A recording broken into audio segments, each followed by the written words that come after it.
Hey everybody, this is Don Reichelt with BOCO Gear, and I am here with Amy Charity, and Amy is with SBT Gravel. Amy, how are you today? And tell us a little bit Hi. about yourself. Yeah, thank you. Yeah, thanks for having me this morning. Yeah, my name is Amy Charity, and I am the co-founder and owner of a gravel bike race in Steamboat Springs, Colorado called SBT Gravel. And it's an event that's been happening since 2019. So that's really my main gig. In my former life, I was a professional road cyclist, and prior to that was in financial services. So I've had quite a career path. It's not the most logical path, but I'm loving where I am right now in Steamboat running SBT. That's amazing. Well, tell us a little bit about the race. I believe you said earlier it started in 2019. There's been some interesting things in the world since then. So tell us about 2019 until today, and a little bit more about the race. Yeah, absolutely. It was kind of the background of it is that two partners and I got together and we were traveling to other gravel events. And this is in 2018, gravel was still becoming popular, but there wasn't a big event in the Rocky Mountain region. And we thought, we live in Steamboat. This is one of the best places in the country, if not the world, for gravel riding. And we live in a town that is used to accommodating tens of thousands of visitors with our ski season. So we thought, why don't we put on a gravel event and let's go big. Let's make this not a regional event or a local event, but let's try to make it appeal to people across the country and even internationally. And so there are a lot of pieces that went into place to make that happen. And we did sell out in our first year with 1,500 riders in just a handful of days. And then 2020 happened. We sold out for 2020, and then that happened, and we became a virtual ride. And 2021 was really a critical year for us to see if the demand was still there, if people were ready to get back into riding.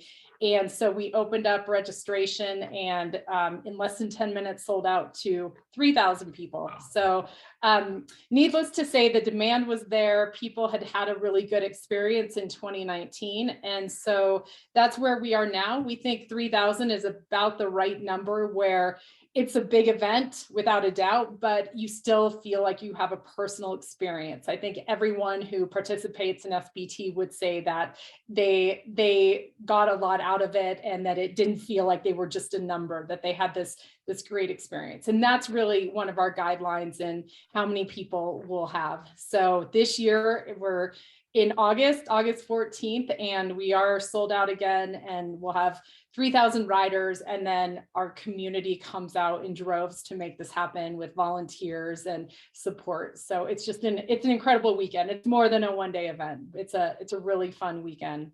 That's so fun to hear. 3,000 is an impressive number. It's a lot. So kudos to you guys. It is one of the things I wake up at night thinking, oh my gosh, we have 3,000 riders and their families. So it's definitely a lot. What are the distances that those race covers? Like so we thought a lot about this when we were planning out what we would do for SBT, but what we wanted was a race that would appeal to those who are interested in big endurance rides. So that longest one is 144 miles and has 9,000 feet of climbing. So by any stretch of the imagination, it's a long race. It's a hard race. We're also at elevation. We're above 6,500 feet in our downtown area. And so we wanted to appeal to that group, and that is really the trend that gravel has followed, is long endurance rides. And we also wanted to appeal to somebody who maybe hasn't done a bike event before, or they're just getting started, or they're learning to ride, or they're getting their fitness back. And so we have a 37-mile course as well. And we have two in between. We have a 100-miler and a 65-miler. So we think those four distances hit all the desires out there. You can go really long, or you can have kind of a shorter day and then enjoy the rest of your afternoon. We really tried to create an event where there was something for everybody. That's awesome. Well, tell us a little bit about that post-race experience, and maybe a little something special to get at the finish line.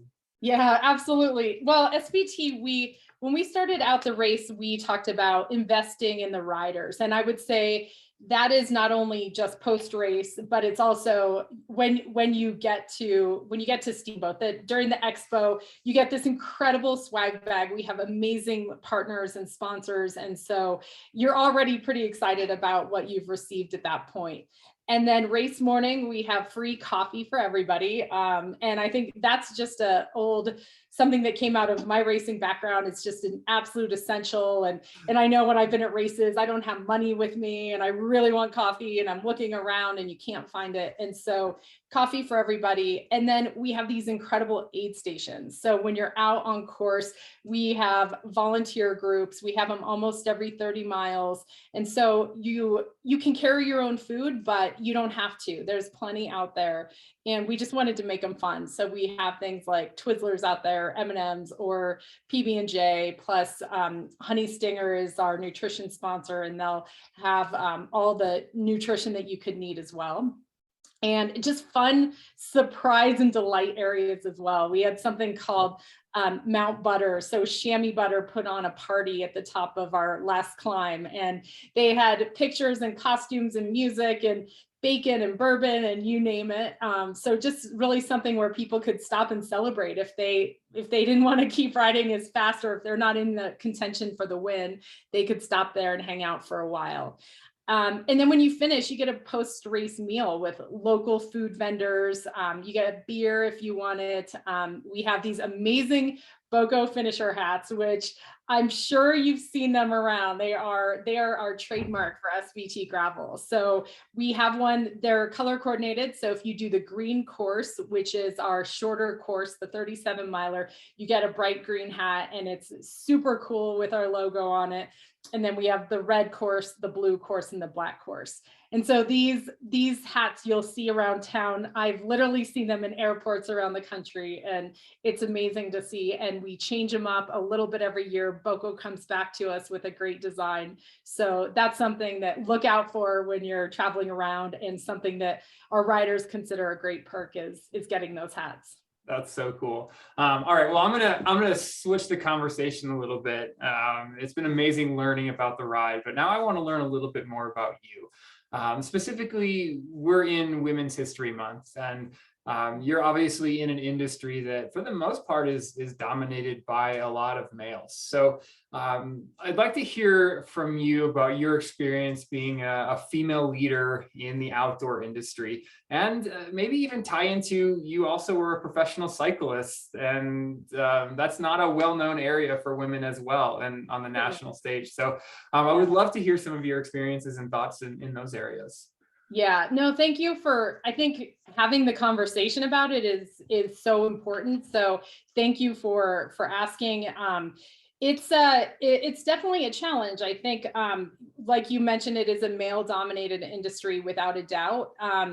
What I will say is things are changing, and they're changing pretty rapidly. So when I look across at my peers for even event directors, Christy Moan was one of the founders of Unbound Gravel, which has become an iconic gravel event. Rebecca Rush is another great example of somebody who is in a similar position to what I'm in and leading the charge.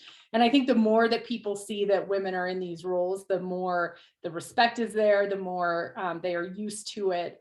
And so what I found in kind of owning and running a business, that I'm seeing changes, and I'm seeing changes in the right direction, even in the few years that I've been involved in running SBT Gravel. Being a bike racer, that was, I raced from 2013 to 2015 professionally, and it wasn't equal. There's no doubt about that. We could go down the gamut of anything, whether it's media exposure or salaries or any of those things. But there are so many strong women who are paving the way to help get that changed. There are strong teams that are making that happen. Trek is an example of one that's really put their stake in the ground. EF has a women's version of there's a women's and a men's pro team right now. So there are definitely really positive changes that are happening on the world tour level with professional cycling for women, and the opportunities are growing. So I'm optimistic about it. I think there are still challenges. There's no doubt that we're not in that kind of equal setting yet, but what I find really exciting is I'm in a position to help drive that change. Even in our first year with SBT, we had a very concerted effort to bring in more women. We had over 30% women, and in a mass participation cycling event, that's huge. Yeah. It's not 50-50 yet, but it's Right. moving in the right direction. So I think being in a position where we can drive change, to me, it's really motivating. That's amazing. So if you had to give advice to other women in your type of position, right? BOCO is a woman-led Yes, company. Our leaders are incredible, Kay and Hillary and the for team. sure. So if you could think of advice for maybe upcoming leaders in the industry that are female, what would you give them, and how would you tell them to to keep pushing? Yeah, I would say put yourself out there. Like, I think it's, as a female leader, you're constantly second guessing yourself. I know I do a lot, and it's really knowing that I think I do have the answers, and I think it's okay that I can sit on Zooms all day long and there are 6 men and it's me, but that's okay. So I think know that you belong there, and know that you have a seat at the table, and that you are. It takes a little bit of kind of courage to be in that position, but know that you belong, and know that you are making a difference by being there. And then I think, in a race or an event situation, it's inviting women, it's understanding what their challenges are and breaking down those barriers if you can. So I think that's a lot of conversations that you have with different women to understand what their situation is, and then make sure that you can help resolve some of those issues. Sometimes they're very solvable. Yeah, that's great advice. Thank you for sharing that. And the final question I want to wrap up also with the theme of Women's History Month is who are the women that have inspired you in your career and that have helped you get to where you are today? Oh gosh, I could I could spend the next several hours on this. And I think, some of it is I I will have a hard time narrowing down to one, but what I would say is getting started on racing teams is really challenging. And somebody like a Heather Fisher and I were on DNA together, and she was just a phenomenal leader. Really helped me know that I belonged there, and she knew that I was a rookie, and really helped me kind of understand and feel like I fit in, and that I did belong. I would have to call out also Rebecca Rush is incredible. So she's has a really strong racing background with mountain biking, and she has taken her knowledge of mountain biking and her business sense and applied it to raising a lot of money for nonprofits and her own charity causes, and then also putting on a bike event. So I think she's finding ways to constantly move the needle with cycling and move the needle with women specifically. So those have been two role models. I would say that all of my teammates from racing on the different pro teams were just phenomenal. And those are people who many of them are still racing.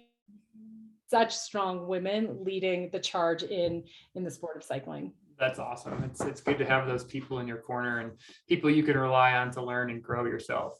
So to wrap it up, how can people find you? How can people find your race? You on Instagram, or what's your website? Yes. So find SBT Gravel is at SBTGRVL. We are on Instagram. We also have a website that has a ton of information, everything from bikes and tires to Steamboat to what our event is about. And then you can find me, it's at Amy M Charity. So on Instagram, Facebook, all the classic places. So definitely look us up, look up SBT if you want to learn more about the event. Getting involved is something that we would love to have more people volunteering. It's a great weekend in Steamboat. Awesome. Well, thank you so much for your time, Amy. Really appreciate it. And good luck with your race this year. Thank you. Thanks for having me.